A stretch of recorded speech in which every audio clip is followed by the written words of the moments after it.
ಇಡಿ ಅಧಿಕಾರಿಗಳಿಂದ ನಾಗೇಂದ್ರ ಬಂಧನ. ವಾಲ್ಮೀಕಿ ಕೇಸ್ನಲ್ಲಿ ಮಾಜಿ ಸಚಿವ ಅರೆಸ್ಟ್. ಬೌರಿಂಗ್ ಆಸ್ಪತ್ರೆಯಲ್ಲಿ ರಾತ್ರಿ ಮೆಡಿಕಲ್ ಟೆಸ್ಟ್ ನಡೆಸಲಾಗಿದೆ. ಮೆಡಿಕಲ್ ಟೆಸ್ಟ್ ಬಳಿಕ ಇಡಿ ಕಚೇರಿಗೆ ಶಿಫ್ಟ್. ಕೋಟಿ ಕೋಟಿ ಹಗರಣದ ಬಗ್ಗೆ ಫುಲ್ ಡ್ರಿಲ್ ಮಾಡ್ತಿದ್ದಾರೆ ಇಡಿ ಅಧಿಕಾರಿಗಳು. ಇನ್ನು ಇವತ್ತು ಜಡ್ಜ್ ಮುಂದೆ ಹಾಜರಿಗೆ ಇಡಿ ಸಿದ್ಧತೆಯನ್ನ ಮಾಡಿಕೊಂಡಿದೆ.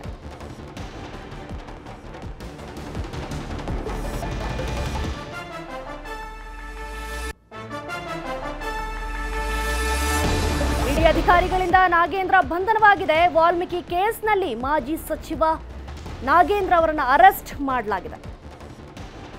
ಇವತ್ತು ಬೌರಿಂಗ್ ಆಸ್ಪತ್ರೆಯಲ್ಲಿ ರಾತ್ರಿ ಬೌರಿಂಗ್ ಆಸ್ಪತ್ರೆಯಲ್ಲಿ ಮೆಡಿಕಲ್ ಟೆಸ್ಟ್ ನ ಮಾಡಲಾಗಿದೆ ನಾಗೇಂದ್ರ ಅವರಿಗೆ.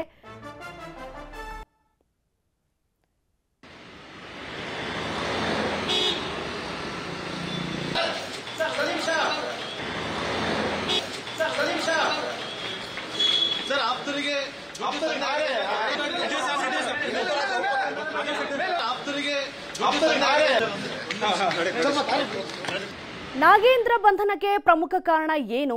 ಇಡಿ ಅಧಿಕಾರಿಗಳಿಗೆ ಸಿಕ್ಕಿರೋ ಮಾಹಿತಿ ಏನು? ಎಷ್ಟೊತ್ತಿಗೆ ಜಡ್ಜ್ ಮುಂದೆ ಹಾಜರುಪಡಿಸ್ತಾರೆ? ಇದೆಲ್ಲರ ಮಾಹಿತಿಯನ್ನ ನಮ್ಮ ಪ್ರತಿನಿಧಿಯಾಗಿರುವಂತಹ ಗಂಗಾಧರ್ ವಾಗಟ ಅವರು ಕೊಡ್ತಾರೆ. ಗಂಗಾಧರ್ ವಾಗಟ, ಇವತ್ತು ನಾಗೇಂದ್ರ ಬಂಧನಕ್ಕೆ ಪ್ರಮುಖ ಕಾರಣ ಏನು? ಇಡಿ ಅಧಿಕಾರಿಗಳಿಂದ ಸಿಕ್ಕಿರೋ ಮಾಹಿತಿ ಏನು? ಎಷ್ಟೊತ್ತಿಗೆ ಜಡ್ಜ್ ಮುಂದೆ ಹಾಜರುಪಡಿಸ್ತಾರೆ ಅಂತ?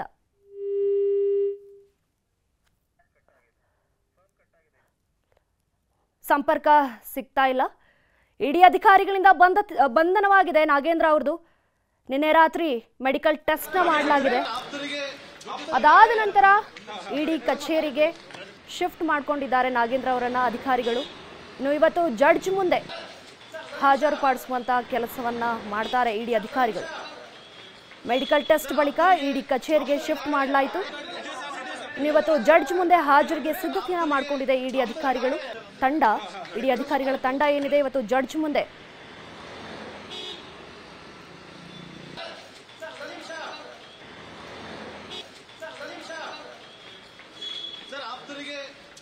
ಈಗ ತಾನೇ ಸಂಪರ್ಕಕ್ಕೆ ಸಿಕ್ಕಿದ್ದಾರೆ. ಏನೆಲ್ಲ ಆಗ್ತಿದೆ ಹೆಚ್ಚಿನ ಮಾಹಿತಿಯನ್ನ ನಮ್ಮ ಪ್ರತಿನಿಧಿಯಾಗಿರುವಂತಹ ಗಂಗಾಧರ್ ವಾಗಟ ನೀಡ್ತಾರೆ.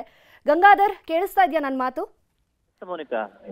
ಎಸ್, ಏನೆಲ್ಲ ಆಗ್ತಿದೆ, ಹೆಚ್ಚಿನ ಮಾಹಿತಿ ಏನು? ಯಾವಾಗ ಇವತ್ತು ಜಡ್ಜ್ ಮುಂದೆ ಹಾಜರುಪಡಿಸ್ತಾರೆ? ಮೋನಿಕಾ, ಪ್ರಮುಖವಾಗಿ ಈ ಒಂದು ವಾಲ್ಮೀಕಿ ನಿಗಮದ ಏನೊಂದು ಹಣ ವರ್ಗಾವಣೆಗೆ ಸಂಬಂಧಪಟ್ಟಂತೆ ಕಳೆದ 3 ದಿನಗಳಲ್ಲಿ ಒಂದು ಇಡಿ ಒಂದು ಭೇಟಿಯನ್ನ ಆಡ್ತಾ ಇರುವಂತದ್ದು. ಅದರಲ್ಲಿ 2 ದಿನಗಳ ಹಿಂದೆ ಅವರ ಮನೆ ಮೇಲೆ ರೇಡ್ ಅನ್ನ ಮಾಡಿತ್ತು. ನಿನ್ನೆ ಬೆಳಿಗ್ಗೆ ಅವರನ್ನ ಮನೆಯಿಂದ ನೇರವಾಗಿ ವಶಕ್ಕೆ ಪಡ್ಕೊಂಡು ಬಂದು ಇಡಿ ಕಚೇರಿಯಲ್ಲಿ ವಿಚಾರಣೆಯನ್ನ ಮಾಡಲಾಗಿತ್ತು. ನಿನ್ನೆ ರಾತ್ರಿ 10 ಗಂಟೆಯ ಸುಮಾರಿಗೆ ಅವರನ್ನ ಅಧಿಕೃತವಾಗಿ ಬಂಧನದ ಪ್ರಕ್ರಿಯೆ ಬಗ್ಗೆ ಮಾಹಿತಿ ಸಿಕ್ಕಿರುವಂತದ್ದು. ಈಗ ಅವರನ್ನ ಏನು ಮಾಜಿ ಸಚಿವರಂತ ನಾಗೇಂದ್ರವನ್ನ ಬಂಧನ ಮಾಡಿ ಈಗ ಅವರನ್ನು ವಿಚಾರಣೆಯನ್ನ ಮಾಡಲಾಗಿದೆ. ನಿನ್ನೆ ರಾತ್ರಿ ಇಡಿ ಕಚೇರಿಯಲ್ಲಿ ಇರಿಸಲಾಗಿದೆ.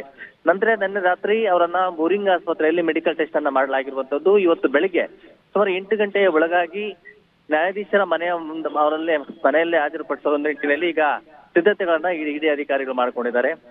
ಪ್ರಮುಖವಾಗಿ ನಾವು ಹೇಳೋದಾದ್ರೆ ಈ ಒಂದು ಪ್ರಕರಣದಲ್ಲಿ ವಾಲ್ಮೀಕಿ ನಿಗಮದಲ್ಲಿ ಅಕ್ರಮ ಹಣ ವರ್ಗಾವಣೆ ಸುಮಾರು 187 ಹಣ ಸಂಬಂಧಪಟ್ಟಂತೆ ಇದರಲ್ಲಿ ಮಾಜಿ ಸಚಿವರ ಒಂದು ಅಣತಿಯಂತೆ ಅವರ ಜೊತೆಯಲ್ಲಿದ್ದಂತಹ ಅಧಿಕಾರಿ ವರ್ಗದವರಾಗಿರ್ಬೋದು ಮತ್ತೆ ಅವರ ಆಪ್ತರು ಇದರಲ್ಲೆಲ್ಲ ಕೂಡ ಶಾಮೀಲಾಗಿರುವಂತಹ ಪೂರಕ ದಾಖಲೆಗಳು ಕೂಡ ಸಾಕ್ಷ್ಯಾಧಾರಗಳು ಸಿಕ್ಕಿರುವಂತಹ ಹಿನ್ನೆಲೆಯಲ್ಲಿ ಈ ಒಂದು ಬಂಧನ ಪ್ರಕ್ರಿಯೆ ಮಾಡಲಾಗಿದೆ ಅಂತ ಹೇಳಲಾಗ್ತಾ ಇರುವಂತದ್ದು.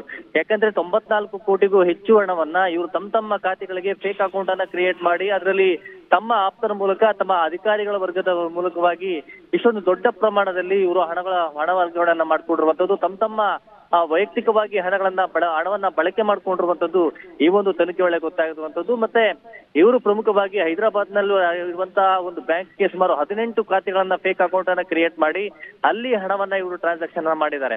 ಇದು ಪ್ರಮುಖವಾಗಿ ಈ ಎವಿಡೆನ್ಸ್ ಕೂಡ SIT ಅಧಿಕಾರಿಗಳಿಗೆ ಸಿಕ್ಕಿತ್ತು. ಮತ್ತೆ ಕೆಲ ಆರೋಪಿಗಳನ್ನ SIT ಅಧಿಕಾರಿಗಳು ವಿಚಾರಣೆ ಮಾಡಿದಂತಹ ಸಂದರ್ಭದಲ್ಲಿ ಕೂಡ ಮಾಜಿ ಸಚಿವರ ಹೆಸರನ್ನು ಕೂಡ ಅವರು ಬಾಯಿ ಬಿಟ್ಟಿದ್ರು. ಅವರು ಕೂಡ ಅಲ್ಲಿ ಸೂಚನೆಯನ್ನ ಕೊಟ್ಟಿದ್ರು ಅಂತ ಹೇಳಿ. ಜೊತೆಯಲ್ಲಿ ಮಾಜಿ ಸಚಿವರ ಕೈವಾಡದಲ್ಲದೆ ಏನು ನಿಗಮದ ಅಧ್ಯಕ್ಷರಾಗಿರುವಂತಹ ದದ್ದಲ್ ಅವರ ಈ ಒಂದು ಇದರಲ್ಲಿ ಕೂಡ ಶಾಮೀಲಾಗಿರುವ ಒಂದು ಗಂಭೀರ ಆರೋಪ ಇರುವಂತದ್ದು. ಮತ್ತೆ ಆ ಬಗ್ಗೆ ನಿನ್ನೆಲ್ಲ ಇಡೀ ದಿನ SIT ಅಧಿಕಾರಿಗಳು ಅವರನ್ನ ವಿಚಾರಣೆಯನ್ನ ಮಾಡಿದ್ದಾರೆ. ಮತ್ತೆ ಅವರ PAಗಳೇನಿದ್ದಾರೆ ಅವ್ರ PAಗಳು ಕೂಡ ನಗದು ರೂಪದಲ್ಲಿ ಹಣವನ್ನ ಪಡ್ಕೊಂಡಿರುವಂತದ್ದು. ಯಾಕಂದ್ರೆ ಅಕೌಂಟ್ಗಳಿಗೆ ಟ್ರಾನ್ಸಾಕ್ಷನ್ ಮಾಡಿದ್ದಾರೆ. ಅದಾದ ಬಳಿಕ ಜ್ಯುವೆಲರ್ಸ್ ಮಾಲೀಕರೇನಿದ್ದಾರೆ ಅವರ ಅಕೌಂಟ್ಗಳಿಗೆ ಟ್ರಾನ್ಸಾಕ್ಷನ್ ಕಾರಣದಿಂದಾಗಿ ಇವರು ಕೆಲವೊಂದು ಹವಾಲ ಮೂಲಕವಾಗಿ ಹಣವನ್ನ ವರ್ಗಾವಣೆ ಮಾಡ್ಕೊಂಡಿರುವಂತದ್ದು ಕೂಡ ಗೊತ್ತಾಗಿದೆ. ಹೀಗಾಗಿ ICAR ಮೇಲೆ ಒಂದು ಪ್ರಕರಣ ದಾಖಲು ಮಾಡ್ಕೊಂಡಂತ ಇಡಿ ಅಧಿಕಾರಿಗಳು ದಿಢೀರಂತೆ ಏಕಾಏಕ ದಾಳಿಯಲ್ಲಿ ಸುಮಾರು 18 ಕಡೆ ದಾಳಿಯನ್ನ ಮಾಡಲಾಗಿತ್ತು.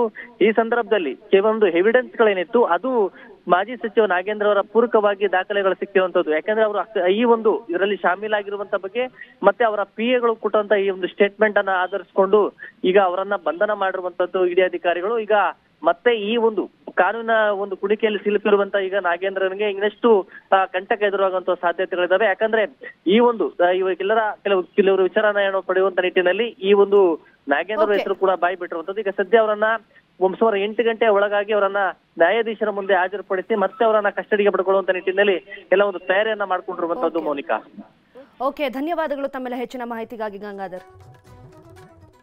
ಕನ್ನಡಿಗರ ಮೆಚ್ಚಿನ ನಿಮ್ಮ ನ್ಯೂಸ್ 18 ಕನ್ನಡ ಈಗ ವಾಟ್ಸ್ಆಪ್ನಲ್ಲಿಯೂ ಲಭ್ಯ. ಕರ್ನಾಟಕ ಮತ್ತು ದೇಶ ವಿದೇಶದ 360 ಡಿಗ್ರಿ ಸುದ್ದಿ ವಿವರವನ್ನ ನೀವು ನಿಮ್ಮ ಕೈ ಬೆರಳುಗಳಲ್ಲಿಯೇ ಪಡೆಯೋದಿಕ್ಕೆ ಈ QR ಕೋಡ್ ಅನ್ನ ಸ್ಕ್ಯಾನ್ ಮಾಡಿ. ನಮ್ಮ ಚಾನೆಲ್ ಅನ್ನ ಫಾಲೋ ಮಾಡಿ, ನೋಟಿಫಿಕೇಶನ್ ಆನ್ ಮಾಡಿ.